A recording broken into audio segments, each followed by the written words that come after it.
قرآن کہتا ہے کن کے بارے میں؟ حضور کے غلاموں کے بارے میں، حضور کے صحابہ کے بارے میں، والذین معہ، اور جو ان کے ساتھی ہیں، ان کے ساتھ ہیں، اشداء علی الکفار، وہ کافروں پہ سخت ہیں، رحماء بینہم، اور آپس میں نرم۔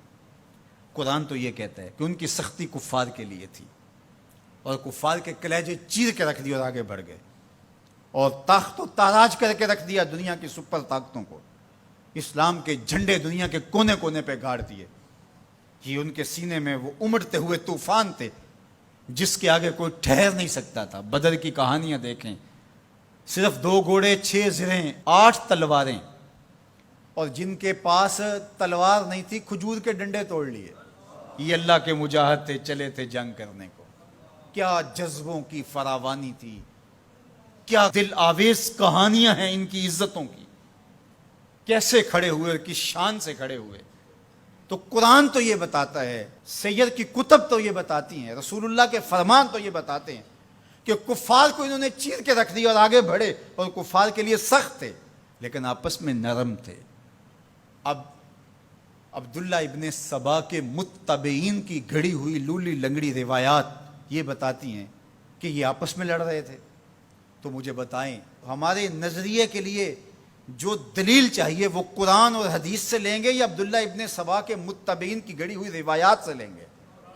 تو قرآن تو یہ بتاتا ہے رحماء بینہم، یہ آپس میں نرم دل تھے۔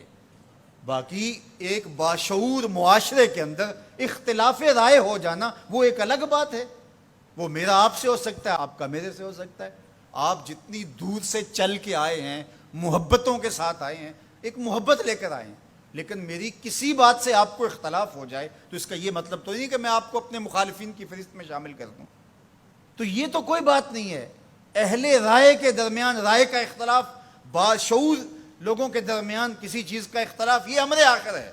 اختلاف آخر اور چیز ہے، مخالفت اور چیز ہے، رائے کا اختلاف اور چیز ہے، حسد بغض کینہ اور چیز ہے۔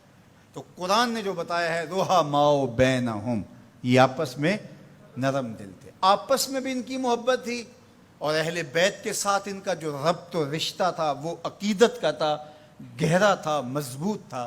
یہ آپس میں ہر وقت جو تاریخی کہانیاں بتاتی ہیں کہ دستوں گرے باندھ رہتے تھے، ایسا قطعاً نہیں ہے، بلکہ ان کی پیار کی کہانیاں ہیں۔ مسجد سے باہر نکلتے ہیں جناب ابو بکر رضی اللہ تعالیٰ عنہ اور مولا کائنات سیدنا علی المرتضیٰ رضی اللہ تعالیٰ عنہ، آگے امام حسن کھیل رہے ہیں، بچے تھے، تو حضرت ابو بکر اٹھا کے کندھوں پہ بٹھا لیتے ہیں، اللہ اکبر، کندھوں پہ بٹھا لیتے ہیں، اور حضرت علی سے مخاطب وہ کہتے ہیں یہ تیرے جیسا تو نہیں، یہ تو حضور جیسا ہے، اس کی شکل تو حضور سے ملتی ہے۔ تو مولا علی آگے سے مسکرا رہے ہو، کہتے ہیں یہ شبیہ رسول ہے، علی یہ تیری شبیہ نہیں، یہ رسول اللہ کی شبیہ ہے۔ تو یہ محبت کی کہانیاں نہیں تو اور کیا ہیں؟ یہ الفت کا جہاں آباد نہیں ہے تو اور کیا ہے؟ ان کے دلوں کے اندر جو ایک دوسرے کے لیے محبتیں۔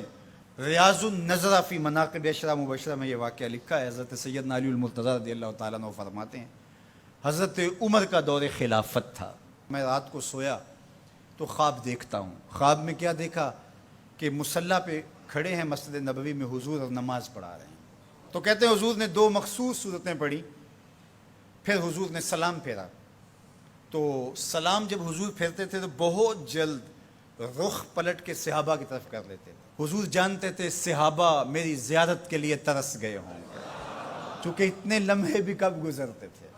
تو حضرت علی فرماتے میں نے خواب میں دیکھا کہ کوئی خاتون باکورہ لے کے کھجوروں کی شکل میں حضور کی خدمت میں حاضر ہو گئی۔ اب جو جتنے بھی نمازی تھے حضور نے ان کو بانٹنا شروع کر دیا، ایک ایک کھجور حضور نے سب کو عطا کی۔ تو کہتے ہیں کہ حضور نے مجھے بھی ایک کھجور عطا کی، جب میں نے اس کو کھایا تو اتنی لذیذ تھی کہ زندگی میں اتنا مزہ کبھی کھجور کا آیا نہیں تھا۔ حضور نے مجھے ایک دی، باقیوں کو بھی ایک ایک عطا کی۔ میرے دل میں تھا کہ حضور سے عرض کروں حضور مجھے ایک اور عطا کر دے، لیکن ادب حیا مانے رہا، میں آرزو رکھنے کے باوجود دوسری کھجور مانگ نہیں سکا۔ اسی اثناء میں میری آنکھ کھل گئی، آنکھ کھلی تو کھجور کا ذائقہ میرے منہ میں موجود تھا۔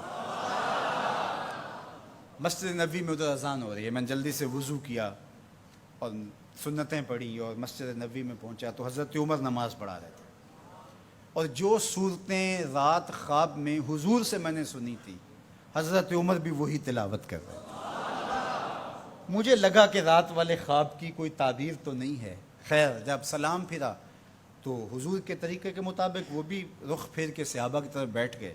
میں نے دیکھا ایک طرف سے ایک خاتون کھجوریں لے کر کے بھی آ گئی.